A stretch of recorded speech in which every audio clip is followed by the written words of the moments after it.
हिंदू मुस्लिम ऐक्याचे प्रतीक म्हणून ओळखल्या जाणाऱ्या श्री सुखाई वरदायिनी महाकाली देवीचा उद्या 18 फेब्रुवारी रोजी वार्षिक भव्य यात्रोत्सव होणार आहे. चिपळूण तालुक्यातील शिरगाव, कुंभारली, पोफळी या 3 गावच्या महाकाली जागृत देवस्थानाची यात्रा संपूर्ण कोकणात प्रसिद्ध आहे. यात्रोत्सवानिमित्त संपूर्ण व्यवस्था करण्यात आली असून आरोग्य शिबिर आणि कबड्डी स्पर्धा यांचे आयोजन करण्यात आल्याची माहिती संदीप कोलगे आणि कोलगे कुटुंबियांनी टाइम्स डिजिटलकडे बोलताना दिली. मी संदीप दत्तात्रय कोलगे, जयंत गोविंदराव शिंदे, गणेश आनंद कोलगे आम्ही शिरगाव, कुंभारी, पोफळी 3 गावातर्फे आपले हार्दिक हार्दिक स्वागत करतो. महाशिवरात्रीला लाट तोडून शिमग्याची सुरुवात झालेली आहे. खऱ्या अर्थाने यात्रेची सुरुवात झालेली आहे. आज ती लाट तासून इथं या ठिकाणी आणली जाईल आणि उद्या आपल्या महाकाल देवीची जागृत देवस्थानची यात्रा या ठिकाणी भरवण्यात येणार आहे. त्या यात्रेनिमित्त या ठिकाणी यात्रेची तयारी या ठिकाणी जोरात चालू झालेली आहे की आज इथं मंडप, डेकोरेटर्स, विद्युत रोषणाई, परत लाटेचे इथं लाट फिरण्याचा जो आहे तो कामसुद्धा आम्ही या ठिकाणी तयार केलेला आहे.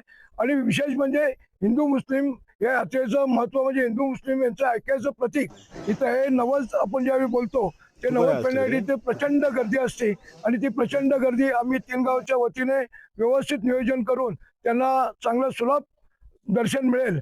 आणि ज्यांना अर्जंट घाई आहे त्यांची सुद्धा आम्ही एक VIP पास म्हणून काढून त्यांना जर ज्यांची घाई आहे त्यांना आम्ही लवकरात लवकर दर्शन मिळेल याची व्यवस्था करण्यात आलेली आहे.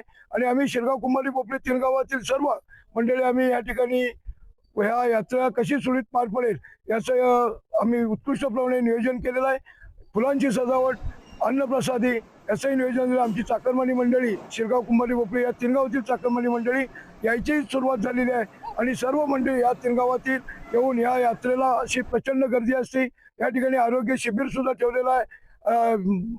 दुपारच्या वेळेत 12 ते 3 या ठिकाणी महाप्रसादाची व्यवस्था करण्यात आली आहे. कारण लांबून लोक आलेले असतात, त्यांचे महाप्रसाद त्यांना मिळावा यासाठी आम्ही 12 वाजल्यापासून 3 वाजेपर्यंत आम्ही त्यांची महाप्रसादाची व्यवस्था करण्यात आलेली आहे. नंतर मांड भरतो.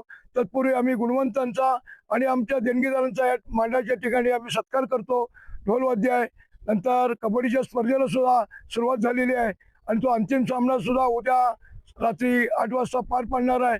आणि इथे कोणताही अनुचित प्रकार न करता ही यात्रा शांततेत पार पडते. टाइम्स डिजिटलला लाईक करा, सबस्क्राईब करा, शेअर करा आणि बेल आयकॉन दाबायला विसरू नका. पाहत रहा टाइम्स डिजिटल.